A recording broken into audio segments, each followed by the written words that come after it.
Chapter 13. Toothless is a wingman. No pun intended. Jamie's curiosity was absolutely eating him up from the inside. There was that, and then there was the ever-growing longing for home, and he didn't know what was worst. It fluctuated between bearable and unbearable every day, depending on if he had some way to distract himself. At least distractions came in plenty here on Berg. They came in the form of things like working in the forge, looking at and studying dragons, or watching brawls breaking out between the villagers. But most of the time, it was just Jack. He barely left Jamie's side, mostly because Jamie never let him go far before following. And Jack knew that Jamie missed home. They hadn't talked about it, but Jamie knew that Jack knew, and thus Jack spent most of his time keeping Jamie busy through exploration of the island, hammering swords and axes, or whatever shenanigans came to Jack's mind. Guardian or not, Jack knew how to make Jamie smile. This day was not an exception. "One more time," Jack was saying. He held a staff out in front of him, and Jamie did the same with the stick he'd found in the forest. He flipped the staff with one hand, his fingers easily readjusting their grip as the hook of the staff ended up behind him. Jamie tried to do the same, and smacked himself in the face.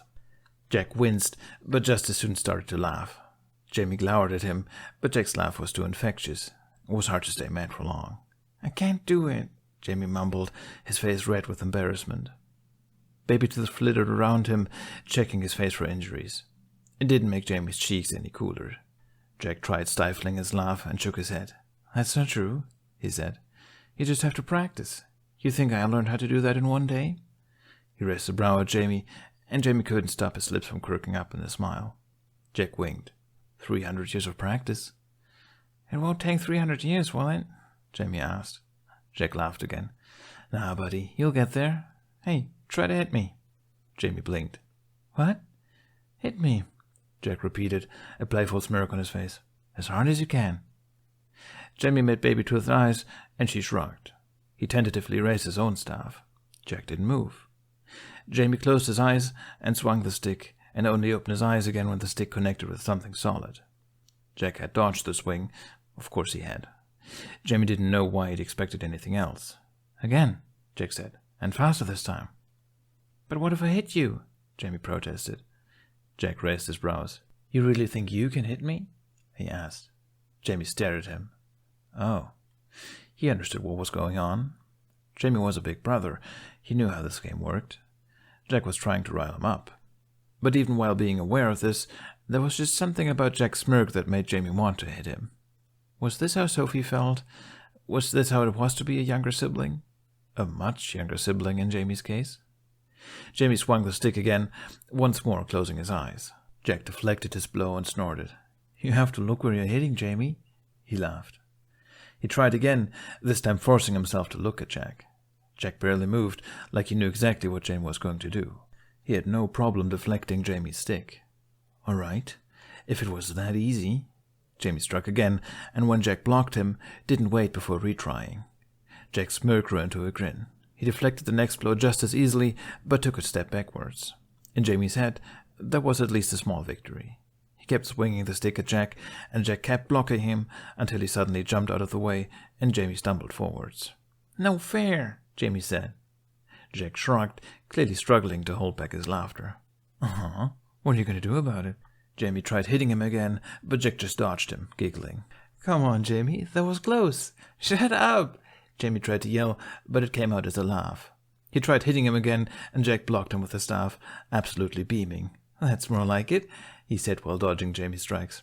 "Aren't I annoying? Absolutely insufferable. Jack! Utterly unbearable." Jamie cracked up, which didn't make it any easier to hit right. "You're starting to be," he said. Jack gasped. "What? Jamie, how could you? What the—" Baby Tooth interrupted him in the form of flying straight into his face. The distraction gave Jamie enough time to hit his shoulder, and Jack yelped. 2 against 1, he protested, then immediately lost his balance. His arms flailed in the air before he fell right on his butt. Jamie keeled over laughing. Baby Tooth made a sound that almost sounded like a laugh, spiraling delightedly around Jamie before landing on his shoulder. Jack fixed them both with an exasperated smile, which Jamie easily returned with a smirk of his own. "No fair?" he asked. Jack's eyes twinkled. He pushed himself onto his feet again. It was his turn to attack, but he didn't use his staff. Instead, he lunged for Jamie and grabbed him around the waist, tickling him. Jamie shrieked, but Jack mercilessly ignored it. "This isn't my job to say, but you're definitely on the naughty list," he told him. Jamie cackled, struggling uselessly to push Jack away. "So are you!" Jack barked a laugh. "You have no idea." Stop tickling!" "What's the magic word?" "Jack!" "Oh, that's flattering, but no. Another word." Jamie's knees buckled and they both crashed to the ground. Jamie managed to crack his eyes open, trying to push Jack away by his shoulder, but then his heart leaped into his throat. Jamie didn't immediately register what it was, but there was something behind Jack, something big, looming over them. Jack understood that something was wrong in a millisecond, and then he was on his feet, his staff pointed instinctively at... "Barf and belch?" Jack croaked. "What are you two doing out here?" Jamie sighed, his head falling back onto the ground with his heart still in his throat. He recognized Ruffnut's voice before he saw either of them. Nothing," Jack said, holding out a hand to Jamie to help him up. "How did you know we were here?" Ruffnut and Toughnut jumped down from the dragon, and Babytooth made a small, slightly disdainful noise. "Saw you from the sky, of course," Ruffnut said, looking awfully smug. "We were wondering why you were fighting that little kid." "She thought you had turned," Toughnut said. Ruffnut punched him. "You thought he turned." Toughnut grabbed Ruffnut, ready to fight. "Hey, stop," Jack interrupted, taking a step forward. The twins froze, giving Jack a wary look, which Jack answered with an exasperated glower. "I'm not... How many times do I have to tell you? I'm not going to turn or become evil or snap or... What would I do, anyway? Hit you with my staff?" The twins exchanged a look before they let go of each other. They studied Jack. "Zap us?" Ruffnut offered. Jamie rolled his eyes. "Again, no. Why? Do you want me to?" Ruffnut grinned, and Jack shook his head. "I don't have my powers," he reiterated. "Did you come here for another reason, or have I satisfied your worries?" The twins both hesitated, then looked over to Jamie, or rather, Babytooth. Jack raised a brow at them, and they both acted completely innocent. "What, can't we just say hi to some friends?" Toughnut asked, crossing his arms. "We've been really busy lately. Shame you can't join us up there." He nodded towards the sky. Jamie wished he was better at hitting people with sticks already. "Shame," Jack said flatly. "How's the preparation for the race going?" Ruffnut groaned. "Good, but it would have been better if Hiccup didn't insist on taking a few days off," she said, "just because Astrid suggested it. It's not like the last time didn't end in disaster. The war with the Berserkers," Toughnut nodded. Jack met Jamie's eyes for a moment, a confused look on his face. He turned back to the twins. "What happened?" he asked. "How does taking a few days off start a war?" The twins laughed, like that was a stupid question. "It's a training drill," Ruffnut explained. "The first time was on Dragon Island. For some reason, Dagger and the entire Berserker Armada was there. They declared war on us for lying to them about killing dragons or whatever." "Dagger?" Jack repeated. "Dagger the Deranged?" Ruff and Tough looked surprised. "You know him?" Toughnut asked. Jack shook his head. "Hiccup mentioned him," he said. "He told me his story was dark. Didn't know it was that dark, though." Ruffnut shrugged. "Hopefully we won't meet another crazy chief in the middle of the woods this time," she said. "Nobody lives that far north." Jack perked up. "North?" he repeated. "How far north?" Toughnut scratched his head, and Ruffnut shrugged. "North enough to freeze to death," Ruffnut grumbled. Jack frowned, his eyes going to his staff. Jamie tried reading what he was thinking from his expression, but got nothing. He took a leap. "Do you think going up north will get your powers back?" he asked, in English, because he still wasn't sure about the twins. Even if they did know everything at this point, thanks to Jack's impulsiveness. Jack was dragged out of his thoughts, his eyes blinking at Jamie. He hesitated, but never got to answer, because just then a series of fast shadows passed over them. "What are you muttonheads doing?" Snotlout's voice sounded from above, and they all looked up to see the whole gang flying overhead. Well, almost all of them. Hiccup was missing. "That would be our cue," Toughnut said, like that wasn't obvious. "We have a race to prepare for." "See ya," Ruffnut purred, before they both jumped onto the respective dragon head and took to the sky. Then there was the unmistakable whizzing sound of an approaching night fury. Toothless shot over the mountain top and through the clouds, turning in a loop in the air. They swooped down, just far enough for Jack and Jamie to feel the rush of the air as they passed them. Jack snorted. Show off, he muttered, following Hiccup with his eyes. Despite his words, his expression was clearly odd. Hiccup grinned and waved at them, and Toothless growled happily before the whole gang disappeared into the clouds. Jamie sighed, looking at the spot they'd gone. I want to fly too, he mumbled. When Jack didn't answer, Jim looked up and found him looking at the clouds as well. His admiring look had turned wistful, but the moment he noticed he was being watched, his smile quickly returned. Tell you what, he said, crouching to get on Jamie's eye level. When I get my powers back, we'll go flying again, like last Easter. Jamie had almost forgotten about his curiosity, but now it all came rushing back. He returned Jack's smile, though his grip around his stick tightened. Can you visit more often, then? He asked. Jack's eyes softened, and he nodded. As long as people don't see a random flying boy in the sky, it should be fine, right? He said with a grin. Jamie giggled, but his laugh died when that question reminded him of the fact that Jack was invisible, or used to be. Would it be the same when he got his powers back? He looked at Jack and saw that he was studying him, a questioning frown on his face. I don't want you to be invisible, Jamie blurted. He regretted saying anything when Jack's face turned to mild surprise, and then faint sadness, and then to that stupid, soft smile he always got when he tried to hide that sadness. But now he should know that Jamie could see right through it. But the corners of his eyes crinkled too, indicating that there was at least something in Jamie's words that actually made him genuinely happy. I know, he said, but I'm fine. I have my believers, don't I? Thanks to you. He gently poked Jamie's chest. But my mom doesn't see you, Jamie said, like that was Jack's biggest problem. Maybe it wasn't, but it was a reoccurring thing that Jack had to move away whenever Joyce was in the room, and Jamie took a shaky breath. Thinking about his mom wasn't a good idea. He folded his hands and looked down at them. She should see you. I don't want to pretend you're not there. It's wrong. Jack gently ruffled Jamie's hair. Maybe she'll see me one day, he said, when we get back home. You're just saying that to make me feel better, Jamie said. Jack's smile faded a little. Jamie, he started. But I mean it, Jamie said, looking up at him again. She'll see you. They held each other's gaze for a few seconds until Jack nodded. He chuckled. All right, he said. I have no reason not to believe in you, after all you've accomplished. Jamie smiled brightly at that. Then he sat down beside Jack, and Jack followed his lead. Babytooth landed on top of Jack's head, giving them both a curious look. What were you thinking about earlier? Jamie asked. Jack didn't need to ask him to specify. His eyes narrowed as he stared up at the sky. I've been thinking a lot about what you said during dinner the other day, he said thoughtfully.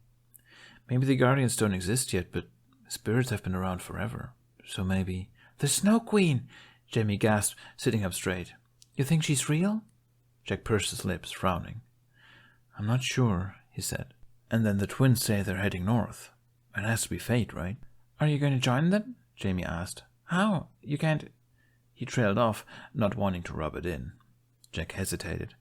No, but I could ask Hiccup to let me join them, he said. But Hiccup's father won't let us ride dragons. Jack didn't answer, and Jamie stared at him. He started.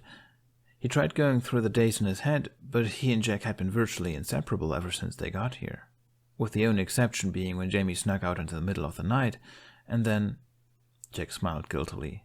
It was supposed to be a secret, he mumbled, scratching his cheek.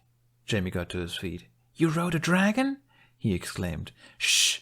Jack hissed, looking around as if Stoic himself might be lurking behind a tree. Only then did Jamie realize that he'd asked the question in Norse. In fact, a lot of conversation he'd had with Jack these days were in Norse, and he didn't even think about it. According to Babytooth, it was normal to mix the languages up due to the magical way they'd learn Norse. Not that there had been many humans at all blessed with a gift like that, so the effects were unclear to all of them. Who was it? Jamie whispered, defeating the purpose of whispering by doing it in English. He frowned. Not Barf and Belch? Jack laughed. No, he said. Toothless. Hiccup was feeling a little rebellious. Am I a bad influence? Jamie laughed back. Was it fun? He asked. He decided to leave Jack's question unanswered. It was amazing, Jack confirmed, bouncing a little where he sat. That dragon is as fast as a storm, and yeah, I do wish I could still fly, but there was something especially thrilling about flying and knowing that if I fell off I would, well, fall. He paused. So I had to try. Jamie blinked. What? Jack waved his hand. Hiccup said Toothless would be able to catch me if I fell, he said. So I fell. That's insane, Jamie shouted, and Jack leaned his head back with a cackle. I know, that's what Hiccup said too. Jamie grinned, but then he remembered what they were talking about. Wait, he said, that still doesn't mean Hiccup will want to take you with them. It's a secret, right? If they take you with them, the chief will know. That's true, Jack hummed and thought. I guess it wouldn't hurt to ask. I mean, we'd get into trouble, but this is important. If she's real, I have to try and find her. And where else would she be than a place with snow? His words came out faster at the end, like he was getting excited about this idea. He tapped his fingers against the staff. If the Snow Queen is out there, she might be able to help us. It's the only lead we have, Jamie agreed. We have to try. Jack's expression changed. He looked at Jamie, then slowly started shaking his head. You can't come with me, he said. Jamie's heart sank. What? Yeah, I can, he protested. I want to come with you. Jamie, you heard what Rough and Tough said. Jamie looked sympathetic but resolute. This is a training drill. It's going to be dangerous. But you don't know anything about dragons either, Jamie argued. It'll be just as dangerous for you. What if something happens and... Jack placed his hands on Jamie's shoulders, making him meet his eyes. Despite Jack's eyes and hair being brown now, it still reminded Jamie of their conversation on the frozen pond last Easter. The colors were different, but the reassuring gaze was the same. Nothing will happen, he said. I'll just stay close to the others. Look around. Maybe I don't know anything about dragons, but Hiccup does. He'll, protect me, yeah? Jamie wasn't completely convinced. There was a tightness in his throat, and he didn't completely trust his own voice.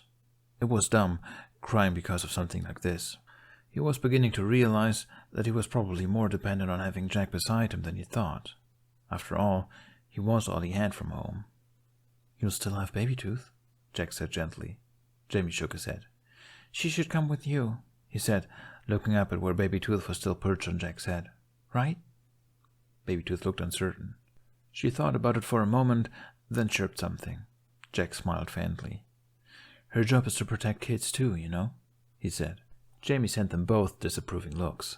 You're on vacation right now, he said, and if something happens, Baby Tooth can alert the others, Rough and Tough and all the dragons. You need her more than I do. Jack looked like he wanted to argue. Baby Tooth tweeted again, and Jack sighed. Yeah, he does, he muttered to her. You're right, Jamie.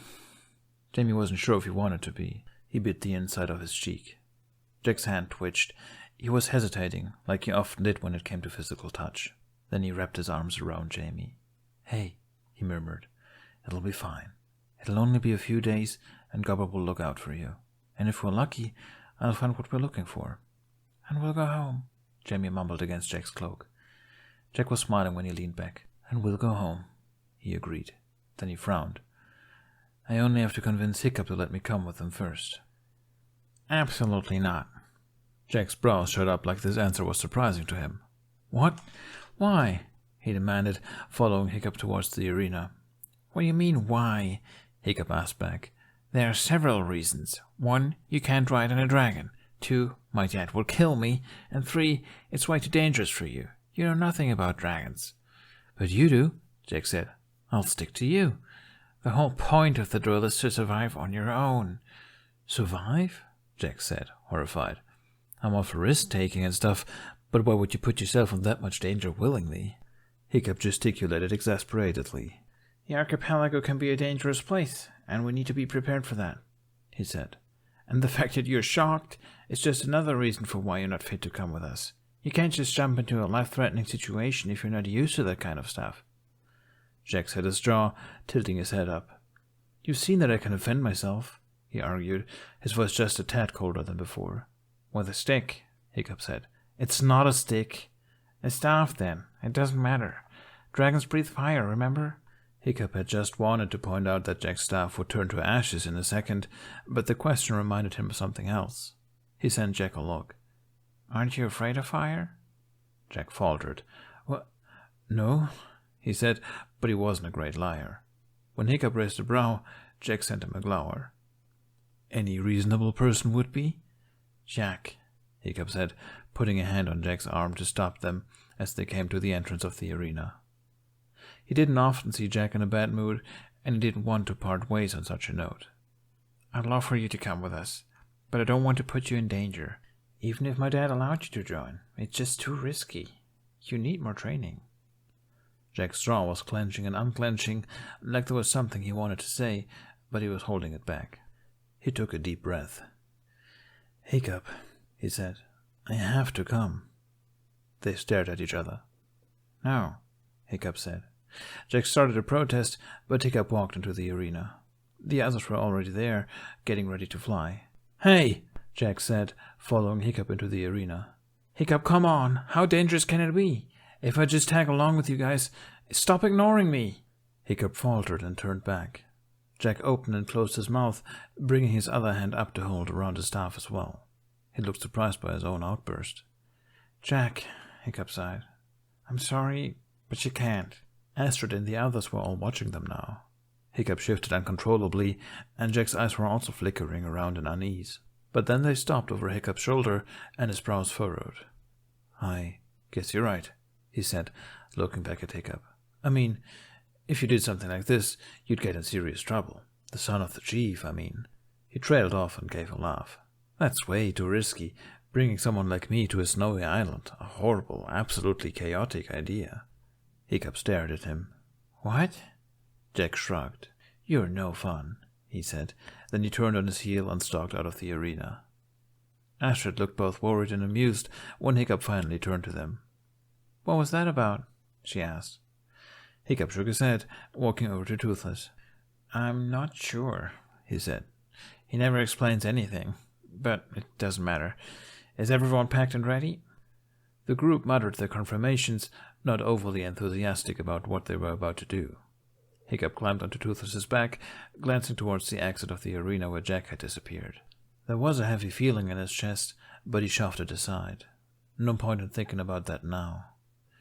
"Hey, chin up," he said, trying to sound cheerful despite his own bad mood. "We have to make a pit stop before we reach our destination. In a few hours," he patted Toothless's head, and Toothless crooned, "we'll be back on Dragon's Edge." To say Hiccup was excited was an understatement. He tried not to fly too far ahead of the others, and he also didn't want to exhaust Toothless, though Toothless seemed to share his excitement. But it became more and more difficult the closer they got to the edge. Sure, the trip was long, but they'd flown this distance many times before. Hiccup could enjoy the ride, but that didn't mean he wasn't anxious to arrive. He'd missed the edge. That's why his voice cracked a little when he finally spotted the silhouette of the edge against the afternoon sky. "There!" Astrid laughed. "Come on, guys, last stretch," she called. "Last one to the edge has to fix dinner." That got the party going. Toothless growled and Hiccup changed the gear on his tail fin. They shot forward, quickly leaving the others in the dust. They decided to land in the clubhouse to rest up before heading to their huts to unpack. Once Hiccup set foot on the floorboards, he felt like an eternity had gone by since the last time they were here, even if it wasn't that long ago. It was weird being here again. He walked to the edge of the floor and looked out across the island and the ocean. It was as if time had been frozen. Everything looked exactly as they'd left it. "Strange, huh?" Astrid said, coming to stand beside him. "Oh, yeah," Hiccup chuckled. "It's good to be back. Shame it's only for one day." Astrid smiled at him, then yawned and stretched. "I'm starving," she said. "Who came in last again?" "Technically it was me," Jack said. Both Hiccup and Astrid whirled around. "Jack?" they exclaimed in unison. Jack beamed at them. "Surprise!" he said. "Hey, this place is awesome. Did you guys really live here? Jack, how are you here?" Hiccup demanded. "What is going on?"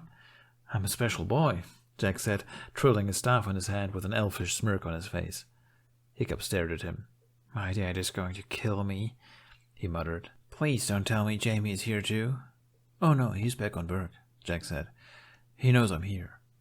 "But how are you here?" Astrid asked. "Seriously." Jack frowned. "I'm not a snitch." Hiccup gritted his teeth, sending Roughnet and Toughnut a pointed look. The twins were listening to the conversation, but they suddenly got really interested in checking on Barf and Belch when Hiccup turned to them. He sighed deeply, rubbing his forehead. "Jack, why are you... I don't understand why you have to..." "Don't think too hard about it," Jack said dismissively. "Just pretend I'm not even here." His pointed gaze lingered on Hiccup a second too long before he turned and looked at the others, who at this point had also noticed his presence. Snotlout's mouth fell open.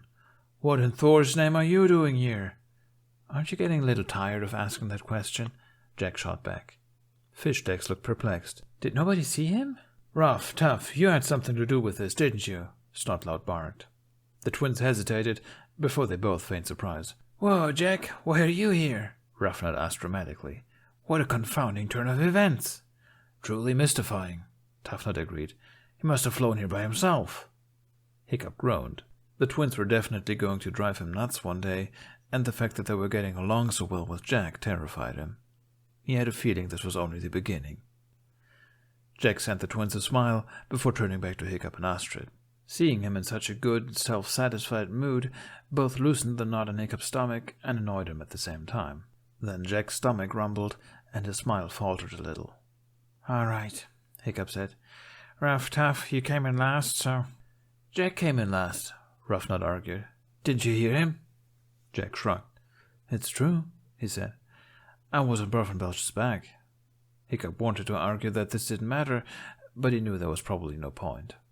Everyone else made themselves look really busy. He held back a sigh and turned to Astrid and Jack. "All right," he said, sending Jack an exasperated look. "Consider this your first training session. Do you know how to use a bow?" Taking Jack hunting was a bad idea, but Hiccup refused to let him out of his sight. Apparently, Astrid felt the same, because she was glowering at Jack like he just slapped her, and it wasn't because he was bad with a bow. "Seriously, what kind of life have you been living if the only weapon you've learned to fight with was a stick?" Hiccup asked, when another arrow disappeared into the woods, completely missing the target. A considerably thick tree trunk that was very hard to miss. "It's not a weapon, and it's not a stick," Jack said, lowering the bow with a sheepish expression. "Give me that," Astrid said, grabbing the bow from him. Hiccup sent her a look, but knew he'd just have to wait for her temper to sink again. When Jack had refused to give her a proper explanation for why he'd made the twins smuggle him with them, she went almost entirely back to square one. Until Jack made any sense, he was officially untrustworthy again. Her feelings weren't irrational. Hiccup wanted her too. It wasn't that he didn't trust Jack. Even if he had good reason to mistrust him, he just couldn't make himself consider that this strange boy was anything but good-natured. But his curiosity was like monstrous nightmare gel on his skin, threatening to burst into flame at any moment. "What, you've never hunted your own food?" Hiccup asked. I don't think so," Jack said slowly. "At least I can't remember it. I mean, I've herded sheep, but—" Astrid snorted. "Convenient how much you can or can't remember," she commented. "Sure is," Jack replied easily, but his nonchalance seemed forced. Either he was annoyed, or he found Astrid frightening. Maybe a mix of both. Astrid rolled her eyes and silence settled between them. Hiccup held back a sigh as they ventured deeper into the forest. Astrid's attention gradually moved away from Jack as she focused on finding their dinner, but Jack's mind was definitely somewhere far away from here. Hiccup tried listening for the sound of wildlife too, wildlife that preferably weren't dragons, but it was hard. He couldn't shift his attention as easily as Astrid could. He was still trying to figure out what kind of motives Jack could possibly have by coming here. Sabotaging them? He felt bad for considering that possibility so quickly, which said something about how little Jack felt like a threat. He was almost completely convinced Jack was harmless, but it was just so nonsensical of him to defy Hiccup in order to come here, despite being aware of the consequences. He'd said it was important too. What could be so important on an island he'd never even been before? Unless he had been there before. But that wasn't possible. Nobody lived there. There was nothing but snow and wild dragons. Jack caught Hiccup's eyes, and Hiccup realized he'd been staring. For a moment, Jack's expression was blank. Then his brows knitted, and he averted his eyes. He started. "I'm sorry if you get into trouble because of this." Hiccup tried for a smile. "I think I won't be the only one," he said. "You should worry about yourself." Jack shrugged. "I get into trouble all the time," he said. "That's not a good thing," Astrid mumbled. "I know that," Jack said. "But I have to be here. I have to find a way home." And you think you'll find that here? Astrid asked. Sure, that makes sense. Astrid, Hiccup murmured, but Astrid ignored him in favor of glowering at Jack. You're aware of how badly this incriminates you? She asked. Jack's jaw clenched, but he nodded. It doesn't matter, he said. You can distrust me all you want. Keep an eye on me. Whatever you need to do to make yourself feel safe. But staying on Brook doesn't help me in the least. If I travel around, maybe something will make me remember, because I don't know what else to do. And you just expect us to believe that? Astrid demanded. No, Jack said. And as annoying as that is, your wariness has probably done you good before, but he hesitated, then shrugged helplessly.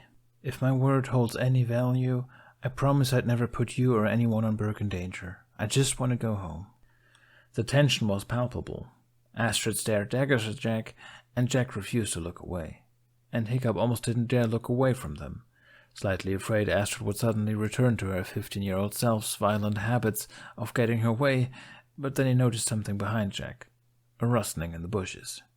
There, he breathed. Astrid understood immediately. Without a sound, she aimed an arrow at the bush.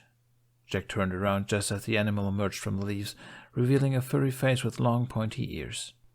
Hiccup wasn't sure if the rabbit was aware of the presence, but it definitely became aware when Jack suddenly tackled Astrid with a panicked, "No!" The arrow went to Thor's nowhere, and the rabbit bolted in fear. Astrid gave a furious growl. "What is wrong with you?" she exploded at Jack. "I had it!" Jack seemed as surprised by his own actions as Hiccup was.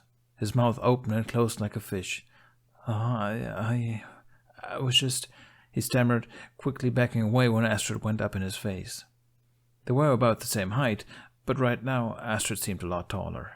"Do you want us to starve tonight, huh? Is that your plan?" Astrid shouted, too angry to consider the holes in that hypothetical scheme. "No," Jack protested, holding his hands up in surrender. It was just a little bunny."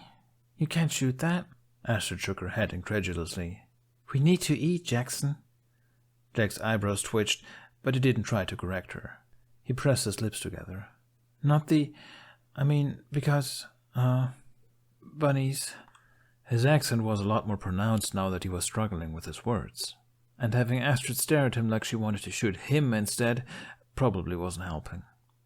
"Bunnies are sacred where I'm from," he finished in a small voice. Hiccup and Astrid stared at him. "What?" Hiccup said. "You never told us that?" Jack's stressed expression turned into annoyance for a moment, his brows furrowing, but his gaze wasn't directed at either of them. It was fixed on some point behind Hiccup, but when Hiccup turned to look, there was nothing there. When he turned back, Jack looked sheepish again. "It never came up," he said. "How about we try to catch some fish instead?" It was hard to see in the darkness, but his cheeks were definitely red. Astrid scoffed. She shouldered her bow and trampled back the way they'd come without saying anything. At least she seemed to respect Jack's wishes not to hunt rabbits, but Hiccup predicted it would take her a while to forgive him for punishing her. Jack seemed to think the same, because his face fell a little as he looked after her. Reluctantly, he glanced at Hiccup. "Sorry. Again," he mumbled. "I swear I don't mean to cause trouble. Not lately, anyway." Maybe it would be wise to be a little sterner with him, but Hiccup found it very hard when Jack looked so dejected. So he sent him a soft smile and shook his head. "Try not to push people over," he advised. "That usually makes them appreciate you." Jack scoffed quietly, but returned his smile. "Didn't realize the bar was so low," he murmured. There was a small pause. Hiccup gestured for them to start walking. "I was in the mood for fish anyway," he said. "Rabbit meat is not my favorite." Jack shuddered. "Let's not talk about that," he said. Hiccup decided not to ask. The night was dark by the time they finally gathered in the clubhouse to eat their dinner. Jack's eyes were wide with wonder as he looked at all the structures of the edge, which made Hiccup's chest swell with pride. He tried not to let it show too much. Astrid was still miffed, but not as furious as earlier. The twins still pretended they were surprised Jack was here, and nobody bothered to tell them that their efforts were in vain. Fishlegs was at least very happy to see Jack, and the two of them struck up a conversation once they got to the clubhouse. Snotlout, well, his respect for Jack had grown a little bit since that sparring session, but his pride was still wounded. Jack being there was definitely not planned, maybe except by the twins and, of course, Jack himself, but it didn't take too long before they got over the surprise and things seemed almost normal. When they'd finished eating, nobody moved from the table, despite how they needed to get enough sleep before the long day tomorrow. Being back on the edge just felt so good, Hiccup didn't want to go to sleep just yet. Some of the dragons were lounged around the room, Meatluck and Barf and Belch, while Stormfly and Hookfang were out flying. Last Hiccup checked, Toothless was lying by his feet and snoring ever so softly, but when he looked down to check on him, he disappeared. He found him sitting by the edge of the clubhouse, looking up at the sky where Hookfang was flying past the moon. And beside him, even if he'd just been sitting between the twins, was Jack. Jack was crouching, leaning his weight on his staff. Hiccup couldn't hear over the others chatting, but he saw Jack's jaw moving, like he was talking to Toothless. Toothless's head was tilting from side to side, like he was listening closely to whatever Jack was saying. A part of Hiccup didn't want to interrupt. A bigger part of him was curious. And even bigger was the part of him that simply missed Toothless and Jack's company, even though they'd just been talking together. He definitely wasn't going to give Jack the satisfaction of admitting that he was excited about him being here with them, but there was no point in lying to himself about it. He stood and walked over to them. Jack wasn't speaking Norse, which was weird, because while Toothless was intelligent, he only understood some level of Norse, and at this point probably nothing of Jack's native tongue. Though night furies were mysterious creatures, so who knew really? It always seemed like Toothless consistently understood Hiccup, but maybe he was just good at reading human emotion. As Hiccup watched the absorption in Toothless's expression while Jack talked, the latter seemed more and more plausible. "You seem to be getting along swimmingly," Hiccup said, softly as not to startle them. Somehow, Jack was startled anyway, because his expression snapped up at Hiccup like he'd forgotten they weren't alone. But his eyes quickly softened, cheerfulness pouring back into his expression. "Toothless and I have a lot in common," he replied as Hiccup sat down. Hiccup frowned. "Toothless is a dragon," he said. "What? You're joking?" Hiccup rolled his eyes and elbowed him, earning a laugh from Jack. "How so?" Jack hesitated. He looked back at Toothless and carefully let his fingers brush over his scales. Toothless made a soft sound, looking at Jack like he was reading his thoughts. "I mean, Toothless is the only Night Fury, right?" he asked. Hiccup's smile faded. "Oh, yeah, as far as we know," he said. Jack didn't need to explain how he related to that. Maybe Hiccup didn't know the details, but he knew Jack had been lonely before. Despite his own curiosity, this wasn't the place and time, so he didn't ask. "But still, he's not alone," Jack continued. "Far from," Hiccup said with a chuckle. Jack was smiling when he turned back to him. "It's good that he has you," he said. "I mean, it's good that you have each other." Hiccup didn't know where all of this was coming from, but Jack seemed earnest. He pretended he didn't notice the bags under Jack's eyes, nor the heaviness hidden in his otherwise cheerful nature. Nodding slowly, he met Toothless's eyes. They were calm and watchful, and he looked from Hiccup and down to Jack's hand, which was resting on his knee with the palm up, like it was holding something. Hiccup frowned, meeting Jack's eyes again. "Something on your mind?" "A whole bunch," Jack admitted. He didn't elaborate. It could be because he didn't want to, but it was probably because they were interrupted. Stormfly suddenly dove towards them with the intention of landing inside the clubhouse. Hiccup was used to this, ducking out of the way out of pure habit. Toothless jumped away too. Jack was obviously not used to it, and Hiccup had to grab his arm and pull him out of the way in the last second. Jack gave a yelp as he fell against Hiccup, just as Stormfly soared over them.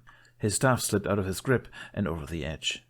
In retrospect, Hiccup had to congratulate himself on his fast thinking. He hadn't known Jack for long, but he still instantly knew that if the staff went over the edge, Jack would follow.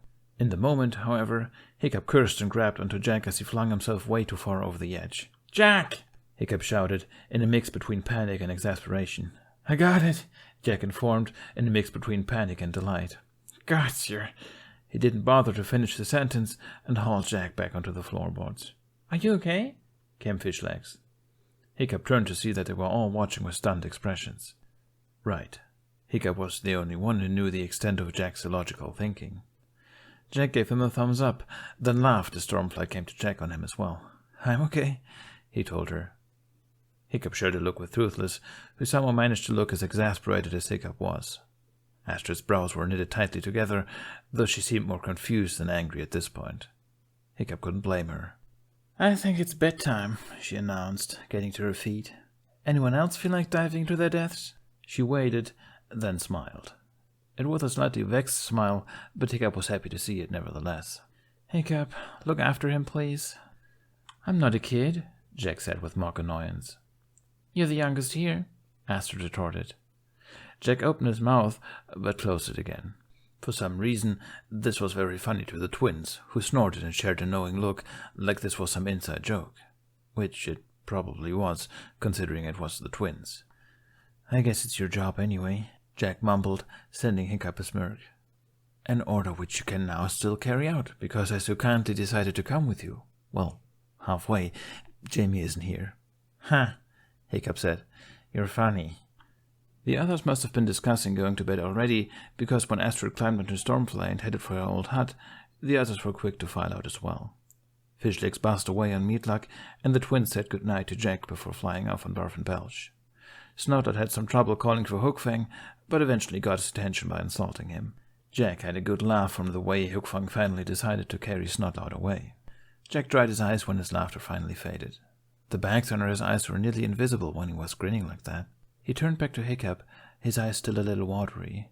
One of his brows quirked upwards, and Hiccup became conscious of his own staring, and also that he was smiling like an idiot, if only because Jack's laughter was infectious like always. He averted his eyes and cleared his throat awkwardly. That happens a lot," he said. Jack snorted. "Somehow I'm not surprised," he said. He tilted his head to the side, attempting to meet Hiccup's eyes. "Aren't you going to bed too?" "I'm babysitting you, aren't I?" Jack rolled his eyes. "Right." "How about you?" Hiccup asked. "I have no idea how you managed to get here without being seen, but I can't imagine it was relaxing." "It's been a while since I felt this stiff, yeah," Jack agreed. "I hid between Rough and Tough's baggage, so I asked them to stay in the back. This," he held up his cloak, "works very well as camouflage. The staff was harder to hide, but I managed." Hiccup didn't want to be impressed, but he was. "So you sat like that for 12 hours? He asked. "Without being prepared for how long the flight was? I would have gone mad, I think." "Oh, I'm good at waiting," Jack said with a slightly dismayed expression. He looked up at the moon. "I mean, even I have my limits, but 12 hours is nothing." "Another mysterious answer," Hiccup commented. Jack looked back at him. There was a moment, just a fraction of a second, where his cheerfulness seemed to falter, like he wanted to argue, or maybe even like he wanted to explain. But then he smiled again, letting the mystery remain a mystery. Still, the bags under his eyes seemed darker. "At least I got to fly again," he mumbled, before sending Toothless a grin. "Though I gotta say, I prefer the Night Fury over the hideous Zippleback." Toothless grinned right back, with his teeth retracted as usual, like he knew exactly what Jack had just said. Hiccup had no doubt that he did. Hiccup smiled. "There's always tomorrow." Jack looked hopeful, but there was a cheeky glint in his eyes. "You not gonna leave me here while you guys head to the training drill?" he asked. "Maybe I should," Hiccup retorted. Jack's smile was lopsided. It often was, and most often it was filled with mischievous mirth. Right now, it was still definitely amused, but it was softer, calmer. A little like the smile he'd sent Hiccup after he defeated him in the sparring match. Hiccup couldn't put his finger on exactly what made it different, but the difference was there. The moment was broken when Jack's brows furrowed, like he just realized something. About what you asked earlier," he said. "If I was going to bed. Thing is, I don't really have a bed, do I?" "Oh." Hiccup hadn't even considered that. Jack scratched his head. "Astrid probably won't appreciate my company right now either," he mumbled. "She's pretty pissed." "She's not. Well, for a moment she was, maybe," Hiccup admitted. "But that's all right. In this gang, we get on each other's nerves all the time." "But I'm not exactly a part of your gang, am I?" Hiccup hesitated. Yeah, you are." He stopped when Jack raised a brow at him. Hiccup gestured vaguely. "Why not? You've been with us for almost a month now." Jack didn't answer. He was clenching and unclenching his hand around his staff like he was nervous. His silence made Hiccup wonder just how long Jack had been alone. Because if there was one thing Hiccup was familiar with, It was the feeling that he didn't belong, and looking at Jack was almost like seeing a mirror image of himself back then. "I'll just sleep on Toothless," Hiccup said, earning a grunt from the aforementioned. "You can have my bed." "Sleep on Toothless?" Jack laughed. "Oh, he's used to it," Hiccup said, waving his hand. Toothless huffed and got to his feet. He patted around the two of them and nudged his head against Hiccup's shoulder before nodding towards the sky with a low growl. Hiccup raised a brow at him. "Haven't you flown enough today?" Toothless gave a disgruntled rumble, and Hiccup huffed a laugh. "I guess not," he said. He got to his feet and held his hand out to Jack. "If you're not too tired, how'd you like a tour of Outpost Island?" "I've been sleep-deprived for literal ages. A little sleepiness won't ever stop me," Jack replied confidently, taking Hiccup's hand and letting himself get hoisted to his feet. His mood had brightened in a matter of seconds. Good to know. They put out the torches in the clubhouse, then climbed onto Toothless. Hiccup caught Jack sending his shoes a disgruntled look, but he didn't take them off this time. He settled down behind Hiccup and was careful not to hit him in the face with his staff again as he put his arms around his waist. Jack probably didn't even notice, but of course Hiccup couldn't help thinking about how intimate this was. Once upon a time, back when he'd been crushing on Astrid, having her seated behind him like Jack was now had filled his stomach with butterflies. He'd be lying if he said there weren't any butterflies this time, too. Slightly different butterflies, but butterflies nonetheless. Since it was late, Hiccup tried not dragging the time out too much. Who knew how long they had until the sun rose? But he swore he could literally feel Jack's joy radiating off him as soon as they took to the skies, and it seemed to affect both Hiccup and Toothless. Hiccup had trouble forcing them down to the ground under normal circumstances. With Jack in the picture, it was near impossible. They flew across the island, and Hiccup pointed to certain places every now and then, telling Jack about the things they'd done while they lived here. He explained how they'd designed the buildings, and what kind of dragons they'd encountered, and how the snowy mountain was actually a volcano that almost destroyed the edge one time. Then over the mountain top, Jack shifted, and for a moment, Hiccup was afraid he was going to jump off again. But he just slipped slightly sideways, grabbing onto Hiccup's arm to stretch down. Hiccup understood what he was trying to do, and nudged Toothless to fly lower. They sailed just over the top, and Jack managed to scoop up a handful of snow. He didn't say anything, but he stared at the snow as it melted in his hand with a peculiar expression. "Do you have snow where you're from?" Hiccup asked. Jack huffed. "Yeah," he murmured. "You could say that." "Figures." Jack looked at the snow with such a wistful expression, Hiccup could only imagine how much he missed home. "There'll be lots of it tomorrow," he tried. "If that makes you feel better." The snow was mostly just water now, and Jack sighed, letting his hand fall. But there was a soft, though weary, smile on his face. "That does make me feel better," he said. He peered at Hiccup.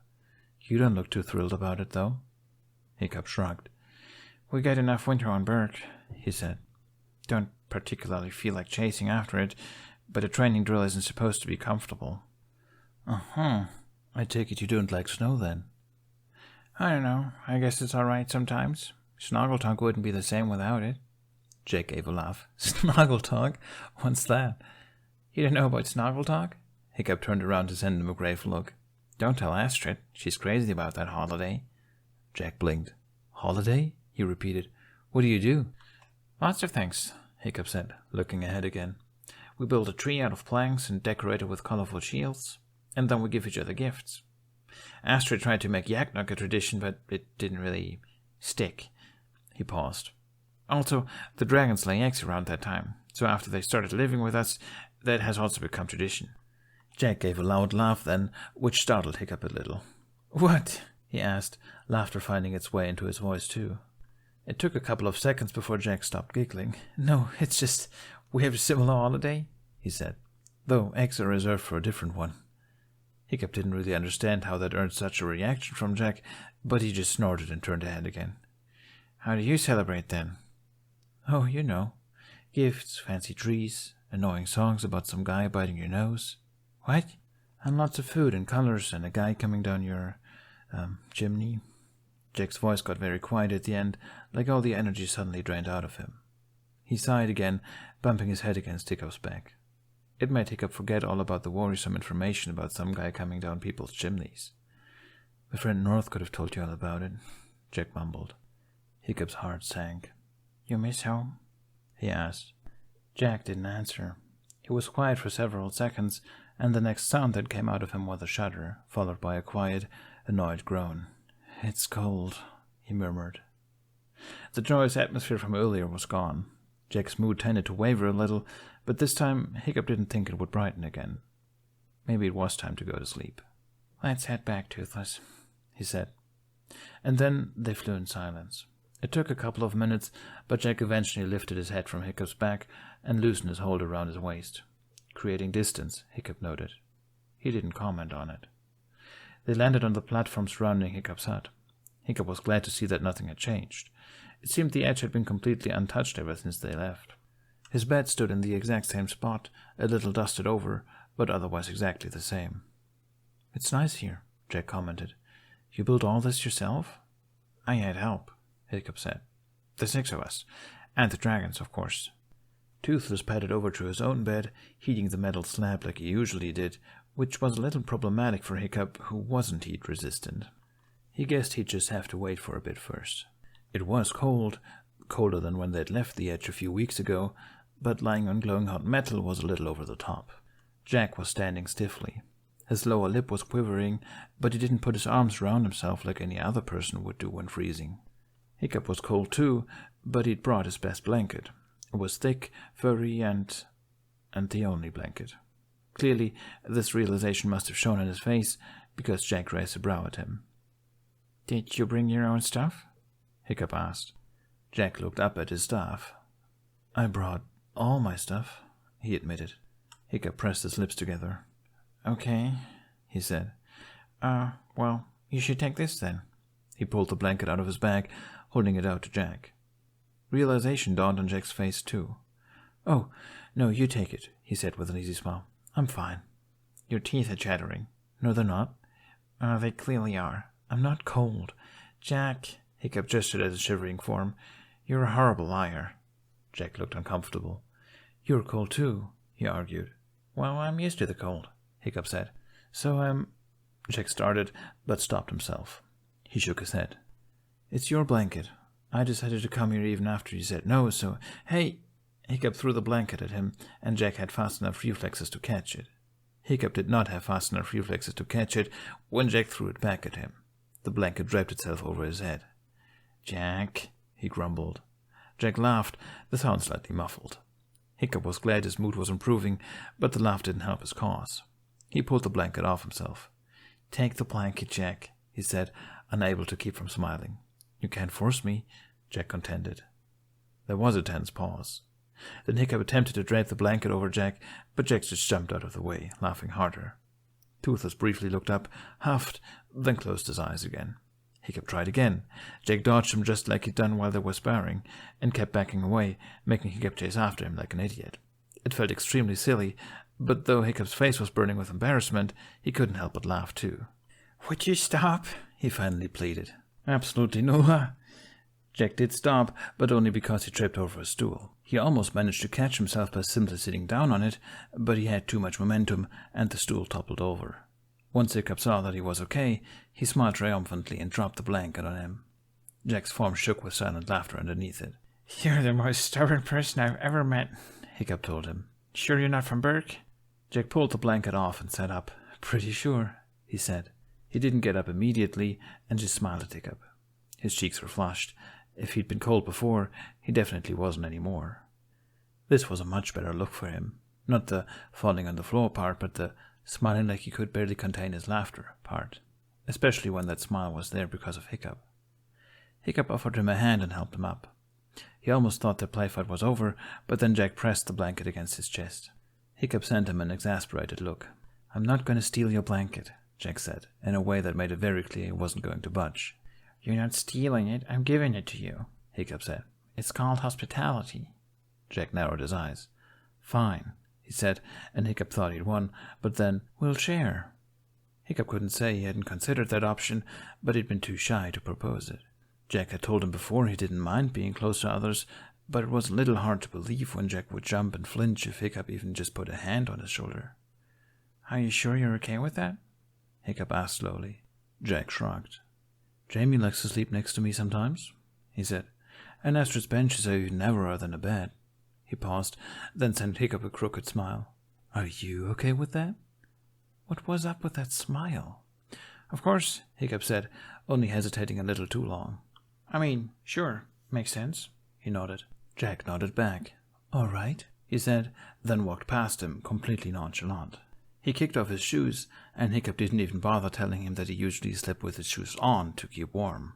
He wasn't sure if he imagined it or if it really was awkward. Hiccup sealed the entrance, then headed back to bed, where Jack was sitting, twirling his staff in his hand. When Hiccup came over, Jack tried leaning the staff against the bed, but it almost fell over. Jack pursed his lips, then put it on the ground with dismay. Hiccup couldn't help himself. What is that staff? He asked. Jack sent him half a look, but quickly turned his eyes back on the staff.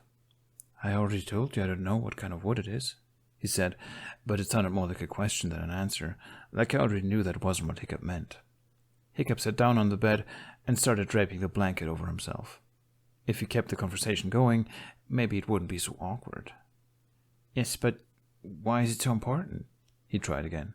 I mean, I know you don't like it when people call it useless or just a stick. He frowned. Or even a weapon, even if you do use it as such, if you have to. Jack had a thoughtful look on his face. At least he didn't look offended by Hiccup's questions. If I have to, he repeated, slowly shifting to lay down as well. It has a long history. A long history behind a staff that looked like it could break at any moment. Hiccup found it hard to believe, even if he'd seen how surprisingly sturdy it was. The way Jack talked about it made it seem like it was a precious sword or a family heirloom. Hiccup lay down and draped the blanket over the both of them, trying to seem casual about it. It was easy until he met Jack's eyes. A sheepish smile forced itself onto his face, and Jack chuckled quietly. So it wasn't just Hiccup. Jack found this at least a little awkward too. Or maybe Hiccup was making it awkward. Why was he such an awkward person? What kind of history? Hiccup prompted. Jack's eyes shifted for a moment. It saved, someone I cared about. The stutter didn't pass by unnoticed. It didn't sound like Jack was nervous, more like whoever that someone was, Jack wasn't sure how to refer to them. But thinking about it obviously made him sad, so Hiccup decided he didn't want to pry. There was just one thing. Cared? He repeated, again with the past tense. Jack nodded. She's gone now, he said, his brows furrowing, almost like he was confused. But I saved her, back then. It was a long time ago, but the staff is all I have left of her. His voice got so quiet, it was almost a whisper by the end of his sentence. Hiccup swallowed. How many people had Jack lost? I'm sorry, Hiccup said, and tentatively put a hand over Jack's, since it was already so close. Jack's hand twitched slightly at the touch, but Hiccup had expected it. He was starting to realize that Jack usually only reacted like that when he was lost in thought. But he didn't move his hand away, and a faint smile appeared on his lips as his eyes shifted to where he'd see their hands if they hadn't been covered by the blanket. It's okay, he said, and though his voice was heavy, he sounded genuine. Life isn't fair, and sometimes you just gotta make the most of it. Everything I've done has led me to where I am right now, and he seemed to struggle with his words, then let out a slightly shaky breath. Good things come out of even the direst moments, I guess. Hiccup studied him. His expressive brows and the dark circles under his eyes. Now that they were close, he could see faint freckles on his cheeks and even hints of wrinkles around his eyes. Crow's feet, but also worry lines. Jack smiled a lot, that much was obvious, but it was clear that there was a lot more hiding under that cheerfulness. Hiccup had been aware of that for a while now. He just didn't know how to approach it. He didn't even know if there was any way he could help, especially when Jack kept being so secretive. But Jack was an orphan. Maybe his dad was alive somewhere, but he'd never known him, and his mother had passed, which left Jack in charge of Jamie. Maybe it wasn't so weird that he had worry lines at such a young age, and now it seemed like their mom wasn't even the only person they'd lost. If everything Jack had told him was true, the fact that he'd do something as reckless as coming with them on the strip was less surprising. After almost a month, one would start to get desperate. Do you think your friends are looking for you and Jamie? Hiccup asked. Maybe they'll find you, instead of the other way around. Jack's jaw clenched nervously. Maybe. he murmured, but didn't sound all that convinced. He closed his eyes and his words came out hastier. Either way, I have to find a way, and fast. I have to get him home. I have to... He stopped talking when Hiccup squeezed his hand. Hiccup hadn't meant to squeeze it. He'd just done it automatically. Jack opened his eyes and stared blankly, like he hadn't noticed how frantic he'd been beginning to sound. He inhaled and exhaled shakily, closing his eyes again. He was quiet for a few seconds, but his jaw kept clenching, like he wanted to say something more. Nothing made it out. He lay still for so long, Hiccup almost thought he'd fallen asleep when he murmured, "I'm scared I messed up for good this time." Jack didn't open his eyes, and Hiccup thought he could guess why when he saw the way Jack's lips were pressed tightly together. Hiccup held back a sigh. He decided to take a risk by scooting forward and wrapping an arm around Jack, squeezing him in a way he hoped was reassuring. Jack let out a surprised breath. It was almost soundless, but loud enough in the silent hut. Was this too much? Hiccup was about to apologize and pull away again, but then Jack relaxed, exhaling. "We'll find a way," Hiccup murmured. "I promise. For now, just try to get some rest." Maybe the words were empty. Hiccup knew they had no clues whatsoever on how to get Jack and Jamie home. But it didn't matter. They'd faced impossible challenges before, and they'd conquered them all. They could conquer this. Hiccup had thought Jack was shivering because he was overwhelmed, but he realized it was probably because he was cold. So when Jack shifted a bit closer, and his hair tickled Hiccup's jaw, none of them said anything. And if Jack noticed Hiccup's nervous heartbeat, he didn't mention that either.